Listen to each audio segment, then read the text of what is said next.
ରାକ୍ଷୀ ପୂର୍ଣ୍ଣିମାରେ ଭଉଣୀଟିଏ ସ୍ନେହରେ ଭାଇ ହାତରେ ରାକ୍ଷୀ ବାନ୍ଧିଥାଏ, ରକ୍ଷା କବଚ ଭଳି କାମ କରିଥାଏ। ଆଉ ଭାଇ ମଧ୍ୟ ପ୍ରତି ମୁହୂର୍ତ୍ତରେ ଭଉଣୀରୁ ଅସୁବିଧାରୁ ବଞ୍ଚାଏ, କାହିଁକି ନା ସେ କଥା ଦେଇଥାଏ ମୁଁ ତୋର ଗୋଟେ ବି ଅସୁବିଧା ଦେବାନି। କିନ୍ତୁ ଏମିତି କିଛି ଘଟଣା ଘଟିଯାଇଛି ଯେ ଭୁବନେଶ୍ୱରରେ ଆପଣମାନେ ଶୁଣିଲେ ଆଶ୍ଚର୍ଯ୍ୟ ହେବେ।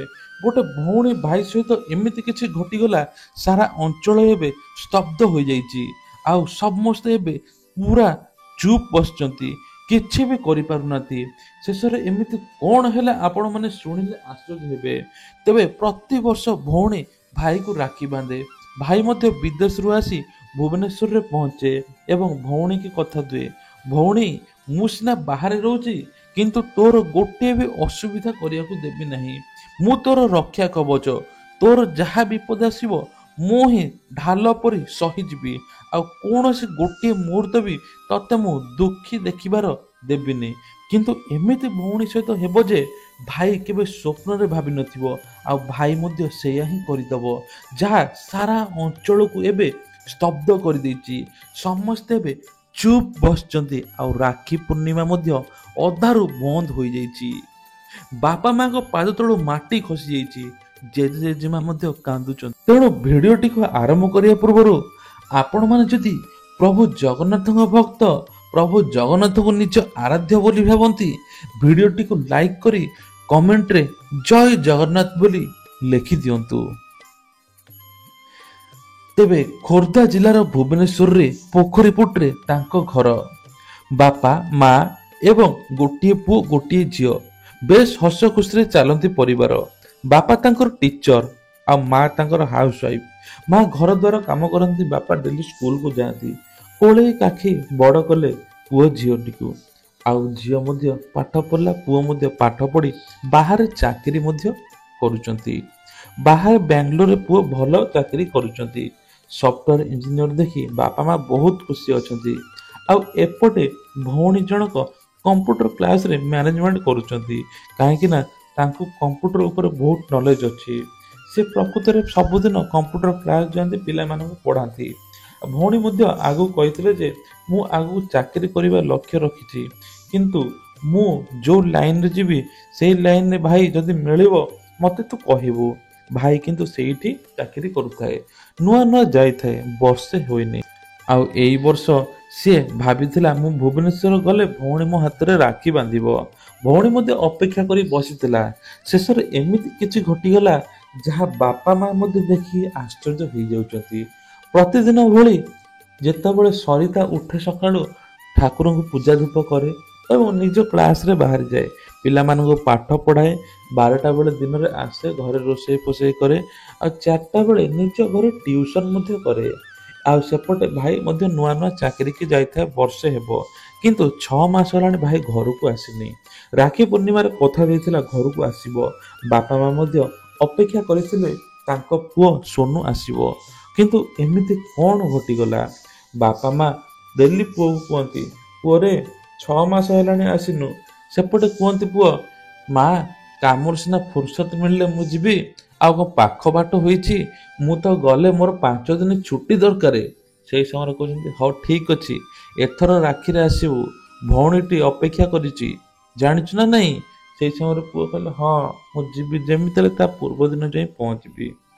ଆଉ ଏପଟେ ସୋନୁ ମଧ୍ୟ ଖୁସି ଅଛନ୍ତି, ବହୁତ ଦିନ ପରେ ତାଙ୍କ ଘରକୁ ଯିବେ।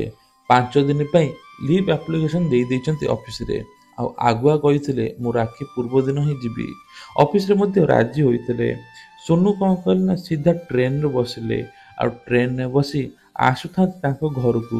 ବହୁତ ଖୁସି ଥାନ୍ତି, କାରଣ 6 ମାସ ପରେ ସେ ନିଜ ଭଉଣୀକି ଦେଖିବେ, ବାପା ମାଙ୍କୁ ଦେଖିବେ, ନିଜ ସାଙ୍ଗସାଥି ଦେଖିବେ, ବହୁତ ଖୁସି ଲାଗୁଛି ତାଙ୍କୁ। ଆଉ ଏଇଠି ତାଙ୍କ ସହିତ କିଛି ଅଘଟଣ ହୋଇଗଲା। ଟ୍ରେନରେ ଗଲାବେଳେ ସେ ଯେତେବେଳେ ବ୍ୟାଗ୍ ସାମାନ ସବୁ ଧରିଥିଲେ, ଭଉଣୀ ପାଇଁ ତା ମନ ପସନ୍ଦର ମଧ୍ୟ ଜିନିଷ କିଛି କିଣିଥିଲେ, ବାପା ମାନଙ୍କ ପାଇଁ ପ୍ୟାଣ୍ଟ ସାର୍ଟ କିଣିଥିଲେ, ମା ପାଇଁ ଲୁଗା କିଣିଥିଲେ, ସବୁ କିଛି ଘର ଲୋକଙ୍କ ପାଇଁ କିଣିକି ଆସିଥିଲେ। ମନେ ମନେ ଭାବିଥିଲେ ମୁଁ ଘରକୁ ନେଇଗଲେ ଘର ଲୋକ ସମସ୍ତେ ଖୁସି ହେବେ। 2ରେ ତ ରାକ୍ଷୀ ଅଛି, ରାକ୍ଷୀ ପୂର୍ଣ୍ଣିମାରେ ମଧ୍ୟ ମିଶିକି ଖାଇବୁ, ତା ସହିତ ନୂଆ ପ୍ୟାଣ୍ଟ ସାର୍ଟ ପିନ୍ଧିବେ ସମସ୍ତେ ଏବଂ କିଛିଟା ବାଟ ବୁଲାବୁଲି କରିବେ, ଏମିତି ତାଙ୍କର ସବୁ ପ୍ଲାନ୍ ଥିଲା। କିନ୍ତୁ ଯେତେବେଳେ ଠିକ ରାତି ହୋଇଛି, ସୋନୁ ଯେତେବେଳେ ଶୋଇପଡ଼ିଛନ୍ତି, ତାଙ୍କ ସହିତ ଘଟିଛି ବିରାଟ ଅଘଟଣ। ଯେତେବେଳେ ଟ୍ରେନରେ ସୋନୁ ଶୋଇଥାନ୍ତି ସେହି ସମୟରେ କିଛି ଗୁଣ୍ଡା ଲୋକ ଆସି ସୋନୁକୁ ଉଠାଇବା ପାଇଁ ଚେଷ୍ଟା କଲେ। କାରଣ ସେହି ସମୟରେ ତାଙ୍କ ଲୋକାଲ ଟ୍ରେନ୍ ଯେତେବେଳେ ଯାଉଥାଏ ତାଙ୍କ ଘର ଦେଇ ସେହି ସମୟରେ ସବୁବେଳେ ଚଢ଼ିଯାଆନ୍ତି କିଛି ଗୁଣ୍ଡାମାନେ, ଲୋକଙ୍କୁ ହଇରାଣ କରନ୍ତି। ସେଇଭଳି ସୋନୁକୁ ମଧ୍ୟ ଉଠାଇବାକୁ ଚେଷ୍ଟା କଲେ। ତା ବ୍ୟାଗ୍ ସହିତ ମଧ୍ୟ ଖେଳିବା ପାଇଁ ଚେଷ୍ଟା କଲେ। ଇଏ ନେଉଥାଏ ସିଏ ନେଉଥାଏ। ସୋନୁ ବହୁତ କାନ୍ଦୁଥାନ୍ତି, ମୋତେ ମୋ ବ୍ୟାଗ୍ ଦେଇଦିଅ, ମୋତେ ମୋ ବ୍ୟାଗ୍ ଦେଇଦିଅ। କାହିଁକିନା ସୋନୁର ବୟସ ମାତ୍ର 24 ବର୍ଷ। ଆଉ ସିଏ ବା କ'ଣ କରିବ, ନୂଆ ନୂଆ ଏବେ ବାଙ୍ଗାଲୋର ଯାଇଛି, ଚାକିରି କରୁଛି। ସେହି ସମୟରେ କହିଲା ମୁଁ ଆପଣଙ୍କୁ ହାତ ଯୋଡ଼ୁଛି, ମୋ ବ୍ୟାଗ୍ ଦେଇଦିଅନ୍ତୁ, ମୋ ବ୍ୟାଗ୍ ଦେଇଦିଅନ୍ତୁ। ସେହି ସମୟରେ ସେମାନେ ବ୍ୟାଗ୍ ଖେଳୁଛନ୍ତି, ବ୍ୟାଗ୍ ଭିତରେ ସବୁ ଗୋଟେ ଗୋଟେ ଜିନିଷ ଫୋପାଡ଼ୁଥାନ୍ତି। ସୋନୁର ପ୍ୟାଣ୍ଟ ସାର୍ଟ ଏବଂ ଯାହାର ଯେତିକି ଜିନିଷପତ୍ର ସବୁ ସେଠି ଫୋପାଡ଼ୁଥାନ୍ତି। କାହିଁକିନା ସୋନୁ ସେଠି ବସିବା ପାଇଁ ଦେଇନଥିଲା। ଆଉ ବାଧ୍ୟ ହୋଇକି ସୋନୁକୁ ଭିଡ଼ିକି ସେମାନେ ବାହାରି କଲେ ଏବଂ ବ୍ୟାଗ୍ଟା ଫୋପାଡ଼ି ଦେଇକି ଯେତେବେଳେ ପଳେଇ ଆସିଲେ ସେହି ସମୟରେ ସୋନୁ କ'ଣ କଲା ନା ବହୁତ ଅପେକ୍ଷା କଲା, କ'ଣ କରିବ କ'ଣ ନାହିଁ। ବାଧ୍ୟରେ ଶେଷରେ ଟ୍ରେନ୍ ଯେତେବେଳେ ସ୍ଲୋ ହୋଇଥିଲା ସିଧା ଡେଇଁ ପଡ଼ିଲା ଏବଂ ବ୍ୟାଗ୍ କହିକି ବ୍ୟାଗ୍ ପାଖକୁ ଗଲା। ବ୍ୟାଗ୍ରେ ଦେଖିଲା ବେଳକୁ ସବୁ ଜିନିଷପତ୍ର ଅଛି, ଆଉ କିଛି ବି ଏପଟ ସେପଟ ହଜି ନାହିଁ। କାହିଁକିନା ତା ସ୍ନେହ, ତା ଭଲ ପାଇବା ସେଇ ବ୍ୟାଗ୍ ଭିତରେ ଥିଲା। ବ୍ୟାଗ୍ ଭିତରେ ବାପା ମାଙ୍କ ପାଇଁ ଲୁଗାପଟା, ଭଉଣୀ ପାଇଁ ଲୁଗାପଟା, ଭଉଣୀ ପାଇଁ ଯାହା ଯାହା ଜିନିଷ ସବୁ କିଛି ବ୍ୟାଗ୍ରେ ଆଣିଥିଲା। ସେ ଭାବିଥିଲା ଯେ ଯଦି ମୋ ବ୍ୟାଗ୍ରେ ସବୁ କିଛି ପଳେଇବ ମୁଁ କ'ଣ ନେଇକି ଯିବି, ମୋର କ'ଣ ହେବ, ଏମିତି ମନେ ମନେ ଭାବିଥିଲା। ଆଉ ସେଇଠି ଗୋଟେ ଷ୍ଟେସନ ପାଖରେ ସୋନୁ ଶୋଇପଡ଼ିଥିଲା। କାହିଁକି ନା ଟ୍ରେନ୍ ରାତି ସାରା ଆସିବନି ବୋଲି ସେ ଶୁଣିଥିଲା। ଆଉ କ'ଣ ବା କରିବ, ସକାଳେ ରାକ୍ଷୀ ପୂର୍ଣ୍ଣିମା, ଘରୁ ଆହୁରି ମାତ୍ର 200 କିଲୋମିଟର। ଆଉ ଯିବା ପାଇଁ ହେଲେ ପ୍ଲାଟଫର୍ମ ଟିକେଟ୍ କରି ଯିବାକୁ ପଡ଼ିବ। ସେ ପୁଣି ବି ମୁଁ କେତେବେଳେ ପହଞ୍ଚିବି ଏମିତି ବହୁତ ମନ ଦୁଃଖ କରୁଥାଏ। ବାପା ମାଆଙ୍କୁ ଫୋନ୍ କରି ଜଣେଇଲା। ଆଉ ବାପା ମାଆ କହିଲେ ବ୍ୟସ୍ତ ହେନା, ଧୀର ସ୍ଥିର ଦେଇକି ଆଜି ସନ୍ଧ୍ୟାବେଳେ ଆସିଲେ ବି କିଛି ଅସୁବିଧା ନାହିଁ। ଭଉଣୀ ଜଣକ ଟିକେ ମନ ଦୁଃଖ କଲା, କିନ୍ତୁ କହିଲା ହଁ ଭାଇ ତୁ ଭଲରେ ଆସି ପହଞ୍ଚ। ଆଉ ସତକୁ ସତ ଠିକ୍ ଦିନ 12ଟାରେ ଟ୍ରେନ୍ ଥିଲା। ସୋନୁ 12ଟାରେ ଟ୍ରେନ୍ରେ ଚଢ଼ିଲା ଏବଂ ଭଲରେ ଆସି ପହଞ୍ଚିଲା ଘରେ ଠିକ୍ 3ଟା 45ରେ। ସେହି ସମୟରେ ସୋନୁକୁ ଦେଖି ବାପା ମା ବହୁତ ଭାବ ବିହ୍ୱଳ ହୋଇଗଲେ, କାନ୍ଦି ପକାଇଲେ। 6 ମାସ ହେଲାଣି ସୋନୁକୁ ଦେଖିନାହାନ୍ତି। ଭଉଣୀଟିଏ ମଧ୍ୟ ଭାଇକୁ ଦେଖି କାନ୍ଦି ପକାଇଲା। ଆଉ ଭାଇ ସମସ୍ତଙ୍କ ପାଇଁ ଯାହା ଜିନିଷ ଆଣିଥିଲେ ଦେଲେ ମଧ୍ୟ। ସମସ୍ତେ ଦେଖି ଖୁସି ହୋଇଗଲେ। ବାପା କହିଲେ କିରେ ତୁ ଏତେ ବଡ଼ ହୋଇଗଲୁଣି, ତୁ ଆମ ପାଇଁ ପ୍ୟାଣ୍ଟ ସାର୍ଟ ଆଣୁଛୁ? ଦିନ ଥିଲା ତୁ କେତେ ଜିଦ୍ଦି କରୁଥିଲୁ, କେତେ କାନ୍ଦୁଥିଲୁ ଜାଣିଥିଲୁ ତ? ସେହି ସମୟରେ ପୁଅ କହୁଥାଏ ବାପା ଏଇଟା ମୋର ପ୍ରଥମ ଚାକିରି, ଆଉ ମୁଁ ଭାବିଥିଲି ଆଜି ସମସ୍ତଙ୍କ ପାଇଁ ଆଣିବି। ବାପା କହିଲେ ହଉ ହଉ ଠିକ୍ ଅଛି ଏମିତି କହିଲେ। ମା ଜଣକ ମଧ୍ୟ ଖୁସି ହୋଇଗଲେ, ମୁଣ୍ଡକୁ ଆଉଁସି ଦେଲେ ପୁଅକୁ ଏବଂ ଭଉଣୀ ଜଣକ ଭାଇ କୁଣ୍ଢେଇ ପକାଇଲେ। ଭାଇ ଜାଣିଛୁ ମୁଁ ତତେ ସକାଳୁ ଅପେକ୍ଷା କରିଛି, ତୁ ଏତେ ଲେଟ୍ରେ ଆସୁନା, ଏମିତି କହିଲେ। ଆଉ ଭାଇ କହିଲେ ତୁ ଜାଣିଛୁ ତ ଏମିତି ଅସୁବିଧା ହୋଇଗଲା। ଏମିତି ତାଙ୍କ ଭିତରେ ବେଶ ଚାଲିଥିଲା କିଛି ମୁହୂର୍ତ୍ତର କାମ। ଆଉ ସେହି ସମୟରେ ଭାଇ ମୁଣ୍ଡକୁ ଯେଉଁ ପିଟି ଦେଇଥିଲେ, ଭାଇର ମୁଣ୍ଡରେ ବହୁତ ବ୍ଲିଡ଼ିଂ ହେଉଥିଲା। ସେହି ସମୟରେ କ'ଣ ବା କରିବେ, ଦେଖିଲେ ବାପା କହିଲେ ଇରେ ତୋ ମୁଣ୍ଡରୁ କ'ଣ ପୁଣି ବ୍ଲଡ଼ ବାହାରୁଛି? ସେ ସମୟ କହିଲେ ନା ବାପା କିଛି ନୁହେଁ। ଆଉ ଠିକ୍ ସେ ସମୟରେ ସୋନୁ କହିଲେ ବାପା ମା ମୁଁ ଟିକେ ଶୋଉଛି, ଆଉ ଟିକେ ପରେ ଉଠିକି ରାକ୍ଷୀ ବାନ୍ଧିବା। ଭଉଣୀ ଜଣେ କହିଲେ ନା ଏବେ ମୁଁ ରାକ୍ଷୀ ବାନ୍ଧିବି। ଭଉଣୀ ଜିଦ୍ଦି କଲେ। ତାପରେ ଶେଷରେ ବାପା କଥାରେ ଭଉଣୀ ରାଜି ହେଇଗଲେ। ଟିକେ ସୋନୁ ଶୋଇଛି, ସେହି ସମୟରେ ଆଉ ଉଠି ନାହିଁ। ପାଖାପାଖି 5ଟା ହେଲାଣି।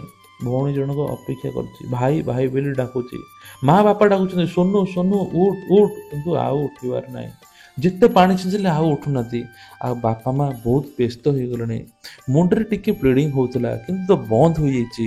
କିନ୍ତୁ କାହିଁକି ସେନ୍ସଲେସ୍ ହୋଇଗଲା ବୋଲି ବାପା ମା ବହୁତ ଅଧୈର୍ଯ୍ୟ ହୋଇଗଲେ। ଶେଷରେ ମେଡ଼ିକାଲକୁ ନେଲେ। ଆଉ ମେଡ଼ିକାଲରେ ମଧ୍ୟ ସୋନୁର ସେନ୍ସ ଆସୁନଥାଏ। ବାପା ମା ପୁରା ବ୍ୟସ୍ତ ହୋଇଗଲେଣି। ଡାକ୍ତର ମଧ୍ୟ ଦେଖିଲେ। ଡାକ୍ତର କହିଲେ ୟାଙ୍କର ମୁଣ୍ଡ ବୁଲେଇବାରୁ ଏ ପଡ଼ିଯାଇଛନ୍ତି। ଆଉ ଅବଶ୍ୟ ଏଇଟା ବେଶୀ ଡେଞ୍ଜରସ୍ ନୁହେଁ, ଖୁବ୍ ଜଲ୍ଦି ତାଙ୍କ ସେନ୍ସ ପଳେଇ ଆସିବ। ଆଉ ସେହି ସମୟରେ ଭଉଣୀ ଜଣକ କାନ୍ଦୁଥିଲେ। କ'ଣ ବା କରିବେ, ଭାଇ ହାତରେ ରାକ୍ଷୀ କେମିତି ବାନ୍ଧିବି? ସନ୍ଧ୍ୟା 7ଟା ହେଲାଣି। ମୁଁ ଭାବିଥିଲି ମୋ ଭାଇ ଆସିବ, ରାକ୍ଷୀ ବାନ୍ଧିବି, ମୋ ଭାଇର ଅବସ୍ଥା ଏମିତି। ହେ ପ୍ରଭୁ ଜଗତର ନାଥ ଜଗନ୍ନାଥ, ତୁ ହିଁ ସାହା ଭରସା, ତୁ ହିଁ ମୋ ଭାଇକୁ ସାହା ହବୁ, ଏମିତି କହି କାନ୍ଦୁଥାନ୍ତି। ସେପଟେ ମା ବାପା ମଧ୍ୟ ବହୁତ କାନ୍ଦୁଥାନ୍ତି। ସମସ୍ତେ ଜଗନ୍ନାଥଙ୍କ ଭକ୍ତ, ପ୍ରଭୁ ଜଗନ୍ନାଥଙ୍କୁ ହିଁ ଡାକୁଥାନ୍ତି, ଗୁହାରି କରୁଥାନ୍ତି। ହେ ପ୍ରଭୁ हे बड़ ठाकुर मो पुअर रक्षा कर, मो पुअर जमी किसी न होता एमती कहते। सतक सत भौणी कांदी कांदी से बेहोश हो गले। बापा माँ पुणी अधर्य हो गले कहीं सेपटे भाई एपटे भौणी। डाक्तर जनक मुह छींचिले, मुह को पानी छींचिले एवं भौणी सेन्स आसला। पुणी भाई भाई बोई कांदु थाए कहीं भाईर एमती अवस्था, भाईर मेंटल हारासमेंट हो जाइछन्ति बापा माँ एसबू देखिकी कौन बा करिवे।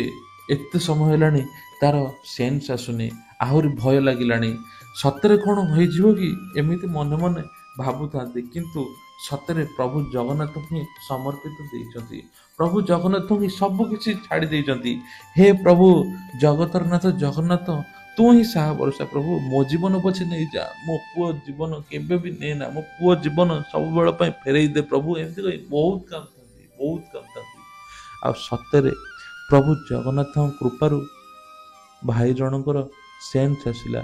पाखापाखि राति 9टा हेलानी, घर लोक व्यस्त हो गले। आ भाई देखी भौणी बहुत खुशी हो गला, बापा माँ मध्य बहुत खुशी हो गले। शेष कहले कौन होता बाबा? से कहले बाबा ए कौटी? कहले ना तू ए मेडिकल आसु, तो मुंड बुले तो बेसी किसी जन नथिले। और शेष डाक्तर कहले ये बेसी स्ट्रेस नहीं कि आंकर सेन्स पड़ेगा आबे आसला किसी व्यस्त होबार नहीं, मेडिसिन खाली ठीक हो। पाखापाखि राति से 10टा है। भौणी कौन कर? भौणी से मेडिकल ही भाई हाथ में राखी बांधला। भौणीटीए से मेडिकल भाई हाथ में राखी बांधला। भाई तोर किसी हेबनी, मु प्रभु जगन्नाथ को डाकुची सब बेले तोर किसी असुविधा हेब ना। तापर भाई कहला हाँ रे भौणी तू ही अच्छु ना, बापा मो पाखे अच्छे मोर किसी हेबनी। तापर ए कथाटा को वर्षे हो गलानी। सरिता देवी मन पकई एसबू कथा आमको कहते।